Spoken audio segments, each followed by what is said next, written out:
பெருந்தலைவர் காமராஜர் அவர்களின் 122வது பிறந்த நாளை ஒட்டி அவரது திருவுருவச் சிலைக்கு மாலை அணிவித்து மரியாதை செலுத்த வந்திருக்கிறோம். வேற எது இருந்தா கேளுங்க. வேற எது இருந்தா கேளுங்க. தொடர்ந்து சென்னையில் அந்த என்கவுண்டர்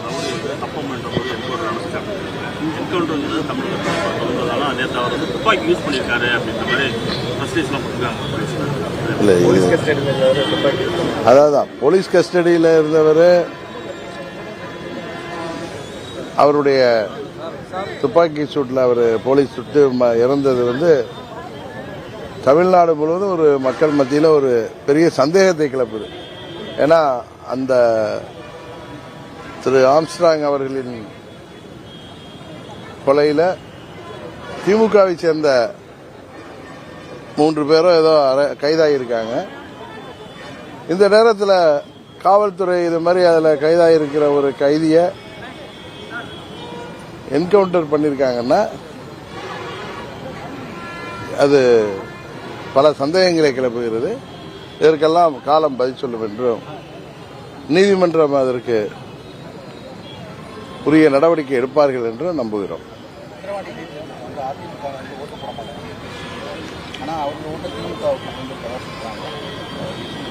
அவர் அதிமுகவுடைய பொதுச் செயலாளருங்கிற பதவியை புரட்சி தலைவர் மாதிரியோ அம்மா மாதிரியோ தொண்டர்களால் தேர்வு செய்யப்பட்டு வரல.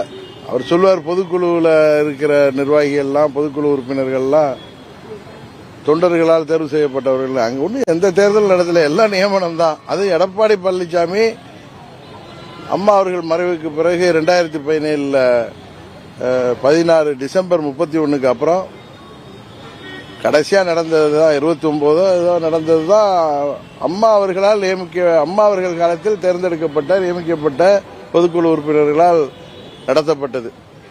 அதுக்கப்புறம்லாம் இவங்க நியமிச்சுக்கிட்டது தானே. அதனால அந்த கட்சியை அவர் கபலீகரம் செய்து வச்சிருக்கிறாரு.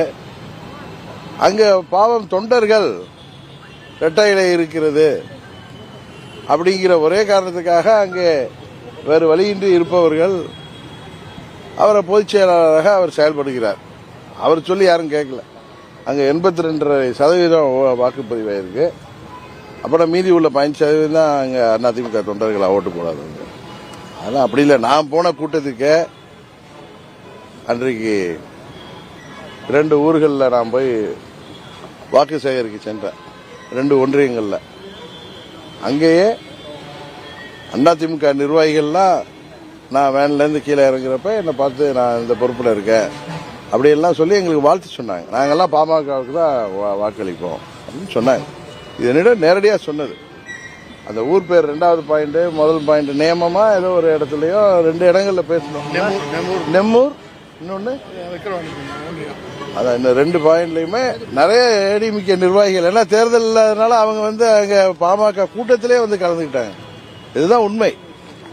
ஒன்றிய பொறுப்பில் உள்ள நிர்வாகிகள் சிலர் நான் கீழே இறங்கினப்ப காருக்கு மாறுறப்ப இல்லை இறங்கி நம்ம நிர்வாகிகளோட சால்வை மாலையெல்லாம் வாங்கிட்டப்ப என்னிடம் அவங்க அறிமுகம் செய்துட்டாங்க. இது வந்து நான் ஏதோ மிகைப்படுத்தி சொல்லலை, இது நடந்தது. அவர்கள்ட்ட சொன்னது எங்கள் ஓட்டெல்லாம் பாமகவுக்கு தான் அப்படின்னு சொன்னாங்க. நாடாளுமன்ற தேர்தலுக்கு அப்புறம் அதிமுக ஒன்றிணைய வாய்ப்பு இருக்கா? அதிமுக ஒன்றிணைவது வேற, அம்மா மக்கள் முன்னேற்ற கழகங்கிற கட்சி பற்றி தான் நான் பேச முடியும். ஏன்னா இந்த அம்மா மக்கள் முன்னேற்ற கழகம் தொடங்கப்பட்ட போது என்ன காரணங்களுக்காக எந்த சூழ்நிலையில் நாங்கள் அம்மா மக்கள் முன்னேற்ற கழகம் தொடங்கினோமோ அந்த காரணங்களில் எந்த மாற்றமும் இல்லாமல் ஒரு சுயநல நபர்கிட்ட, ஒரு பதவி வெறியர்கிட்ட, ஒரு துரோக சிந்தனை உள்ளவர்கிட்ட அந்த கட்சி இன்றைக்கு மாட்டிக்கிட்டு இருக்கிறப்ப நாங்கள் அந்த கட்சியில் இணையணும்னு கேட்குற கேள்வியே தப்பு. அதே நேரத்தில் நான் அன்றையிலேருந்து சொல்லி வர்றது, முதல் நாள்லேருந்து சொல்லி வர்றது, அம்மாவின் உண்மையான தொண்டர்கள் அனைவரும் ஒன்றிணைந்து அம்மாவின் கொள்கைகளை லட்சியங்களை தொடர்ந்து தமிழ்நாட்டில் எடுத்து செல்லணும் அப்படிங்கிறது தான் எங்களுடைய நிலைப்பாடு. அதனால தான் அம்மாவுடைய திருவுருவப்படத்தை தாங்கிய கொடியை அம்மாவின் பெயரில் கட்சி ஆரம்பித்து அம்மாவின் கொள்கைகளையும் லட்சியங்களையும் நாங்கள் தொடர்ந்து கடைபிடித்து வருகிறோம். இன்றைக்கு எங்களால் தேர்தலில் வெற்றி பெற முடியாமல் போயிருக்கலாம். ஆனால் எங்கள் லட்சியம் பயணம் என்றைக்கும் தொடரும்.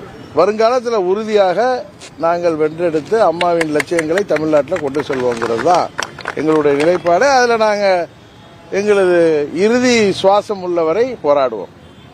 சட்டமன்ற தேர்தல் வந்து இப்போ அதிமுக வந்து நாம் தமிழர் கட்சியோட கூட்டணிக்கு சம்மதம் தெரிவிக்கிறார். எனக்கு அதை பற்றில தெரியல. மற்ற கட்சிகள் கூட்டணியை பற்றி நம்ம பேச வேணாம். என்னிட்ட தேசிய ஜனநாயக கூட்டணியை பற்றி கேளுங்க, நான் பதில் சொல்றேன். தொடர்ந்து வலியுறுத்துறாரு. அதாவது தேர்தல் தோல்வி இபிஎஸ் வந்து அந்த ஆலோசனை கூட்டத்தில் கூட எல்லாமே ஒன்றிணைந்தாதான் இந்த வரக்கூடிய 2026 தேர்தலுக்கு பண்ண முடியும் அப்படின்ற மாதிரி ஓபிஎஸ் அவரும் வந்து தொடர்ந்து வந்து வலியுறுத்திட்டே இருக்காரு.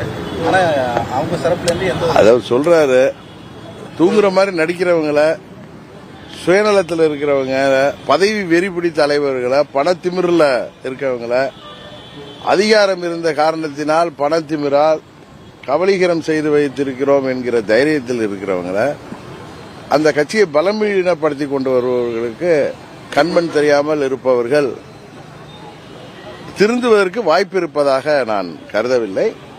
அதே நேரத்தில் உண்மையான அம்மாவின் தொண்டர்கள் அனைவரும் உறுதியாக ஒன்றிணைவோம். ஏன்னா அந்த தொண்டர்கள்லாம் வெளிப்படைந்து இன்றைக்கு இரட்டை இலை இருக்கின்றது என்பதால் தங்களை தாங்களே ஏமாற்றிக் கொள்வதிலிருந்து அவர்கள் வெளியில் வந்து உண்மையான தொண்டர்கள் எல்லாம் ஒன்றிணைந்து அவர்கள் விரும்புகின்ற தலைமையை தேர்ந்தெடுக்கும் பொழுது அந்த அம்மாவின் இயக்கம் உறுதியாக மீண்டும் அம்மா காலத்தில் இருந்தது போல இருக்கும் என்று நான் நம்புகிறேன். கர்நாடகா வந்து காவிரிக்கு தண்ணி தர முடியாது,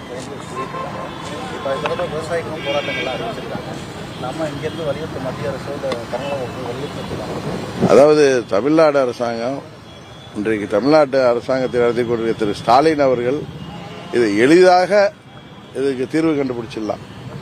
ஏன்னா அவங்களுடைய கூட்டணி திருமதி சோனியா காந்தி அம்மையாரிடமும் திரு ராகுல் காந்தி அவர்கள் மூலமும் தமிழ்நாட்டின் நியாயங்களை நம்மளுக்கு ஒன்றும் ஃபேவர் கேட்க வேண்டிய அவசியம் இல்லை. நீதிமன்றம் கொடுத்த தீர்ப்பு, நடுவர் மன்ற தீர்ப்பின்படி அவர்கள் கொடுத்திருக்கிற ஃபார்முலா படி நமக்கு தண்ணி கொடுக்கணுங்கிறத இவர்கள் வலியுறுத்தி பெற வேண்டும். அதுக்கு தானே கூட்டணி வச்சிருக்காங்க.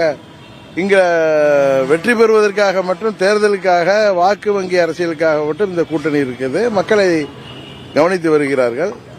இன்னும் சொல்ல போனா மேகதாது அணையெல்லாம் கட்டக்கூடாதுங்கிறதுல இவர் ஸ்ட்ராங்கா அதை வலியுறுத்தி அங்க முதலமைச்சர் சித்தராமையா, துணை முதலமைச்சர் சிவகுமார்ட்டெல்லாம் அவர் வலியுறுத்தி பேசி அதை தடுக்க வேண்டும். தமிழ்நாட்டுக்கு நீரை பெற்றுத்தர வேண்டியது திரு ஸ்டாலின் அவர்களின் தலையாய கடமை.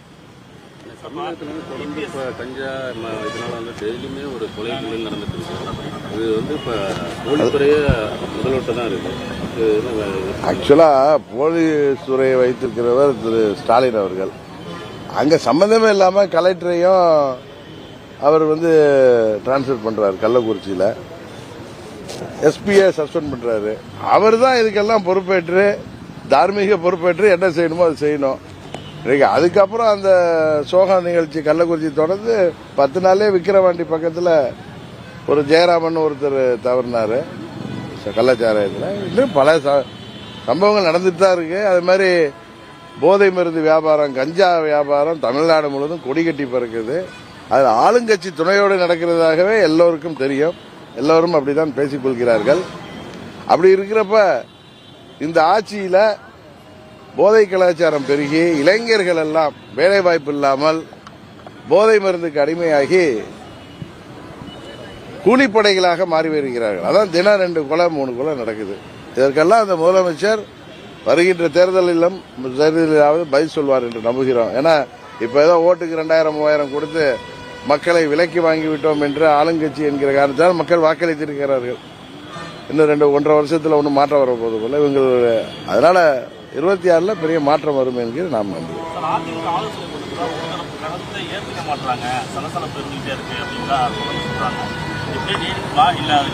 அதிமுக பத்தி என்னிட்ட கேக்குறீங்க? நீங்க அது அதிமுக காரங்கள்ட்ட தான் நீங்க கேட்கணும்.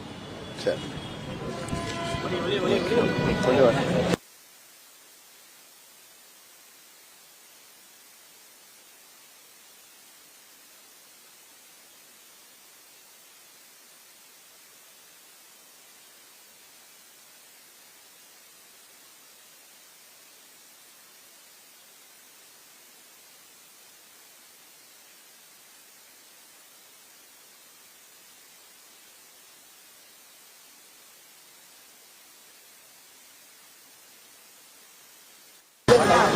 எடுத்தாச்சு